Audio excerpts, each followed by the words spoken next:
কি দেখে লোভ লাগছে তো? তো চলো কি রান্না করলাম। আজকের রেসিপি আলু পোস্ত।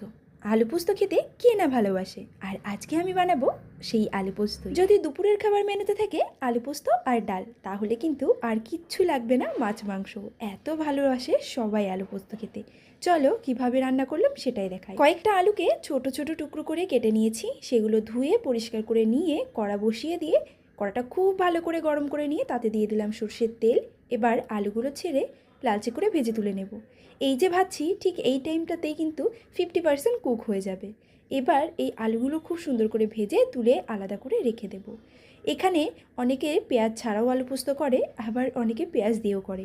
আজকে আমি করব পেঁয়াজ দিয়ে আলু পোস্ত। আলুগুলো সব তুলে রেখে কড়াইতে আবারও দিয়ে দিলাম কিছুটা তেল। তেলটাকে খুব ভালো করে গরম করে নিয়ে এবার এর মধ্যে দিয়ে দেব কালো জিরে। এই যে আলু পোস্ত, এতে যদি কালো জিরে ফোড়নে দেওয়া হয় তাহলে খেতে কিন্তু খুব ভালো লাগে, এর স্বাদটা কিন্তু আরও বেড়ে যায়। কালো জিরেটা ফুটে উঠতেই দিয়ে দিলাম পেঁয়াজ কুচি। পেঁয়াজগুলোকে যেমনভাবে আলু কেটেছি ঠিক তেমনভাবেই কেটে নিয়েছি। এবার দিয়ে দিচ্ছি দুটো শুকনো লঙ্কা। শুকনো লঙ্কা আর পেঁয়াজগুলোকে হালকা নাড়াচাড়া করে ব্রাউন কালার আসা পর্যন্ত ভেজে নেব। পেঁয়াজগুলোকে খুন্তির সাহায্যে ছাড়িয়ে দিতে হবে, যাতে সব আলাদা আলাদা হয়ে যায়। এবার এর মধ্যে ভেজে রাখা আলুগুলো দিয়ে আবারও খুব ভালো করে নাড়াচাড়া করে নেব।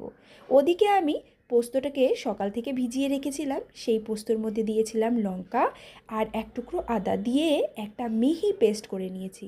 এদিকে আলুটা দিয়ে এর মধ্যে দিয়ে দিলাম একটু জিরে গুঁড়ো আর পরিমাণ মতো নুন দিয়ে খুব ভালো করে সব কিছু মিশিয়ে নিচ্ছি। এবার এর মধ্যে দিয়ে দেব বেটে রাখা পোস্ত, যার মধ্যে লঙ্কা আর আদা দিয়ে আমি পেস্ট করে রেখেছিলাম। সেই জন্য এতে কিন্তু আর কাঁচা লঙ্কা চিড়ে দেওয়ার কোনো দরকার নেই।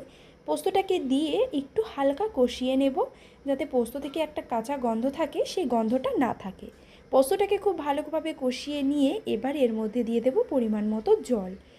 এই যে পোস্তটা, এটা চাইলে তোমরা নাও কষাতে পারো, অনেকে কাঁচা পোস্ত খেতেও ভালোবাসে, তো সেভাবেও খেতে পারো। পোস্তটা দিয়েই জল দিয়ে দিতে পারো, বা জল দিয়ে ভালো করে আলুটাকে ফুটিয়ে নিয়ে তারপরও কিন্তু এর মধ্যে পোস্ত দিয়ে দিতে পারো। কিছুক্ষণ আমি নাড়াচাড়া করে নিয়ে এবার এর মধ্যে দিয়ে দিলাম পরিমাণ মতো জল। জল দিয়ে ভালো করে ঢাকা দিয়ে রেখে দিচ্ছি। আর আগে থেকেই তো নুন দিয়ে দিয়েছি, সেই জন্য নুনটাকে তোমরা টেস্ট করে নেবে, যদি লাগে আরও একটু দিয়ে নেবে। জল দিয়ে ঢাকা দিয়ে মিনিট 10 মতো এটাকে ফুটতে দিতে হবে, যাতে আলুগুলো খুব সুন্দর সেদ্ধ হয়ে যায়। আর এই আলু পোস্তর আলু যদি সেদ্ধ না হয় তাহলে কিন্তু একদম ভালো লাগে না। এবার এর মধ্যে দেব আমি একটা স্পেশাল জিনিস, যেটা হচ্ছে ধনেপাতা। হ্যাঁ, আলু পোস্ততে অনেকে ধনেপাতা খায় না, তবে এই আলু পোস্ততে একটু ধনেপাতা অ্যাড করে দেখবে, এত ভালো খেতে লাগে।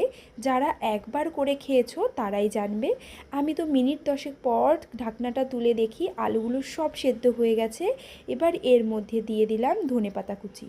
ধনেপাতা কুচি দিয়ে আবারও একটু নাড়াচাড়া করে নিয়ে কয়েকটা কাঁচা লঙ্কাও দিয়েছিলাম।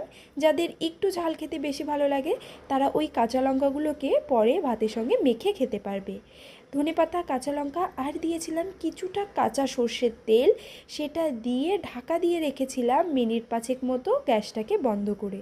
তারপর গরম গরম ভাতের সঙ্গে ডাল আর আলু পোস্ত, আহা কী যে ভালো খেতে হয়েছিল, যা একবার বাড়িতে কিন্তু অবশ্যই বানিয়ে দেখো। আজকের মতো রেসিপিটা এখানেই শেষ করছি। আজকের রেসিপি কেমন লাগলো অবশ্যই কমেন্টে জানিও। ভালো লাগলে লাইক করো, শেয়ার করো আর সাবস্ক্রাইব করো। যারা ফেসবুক পেজ থেকে দেখছো তারা অবশ্যই ফলো করবে। চলে আসবো আবারও নতুন একটা রেসিপি নিয়ে। টাটা।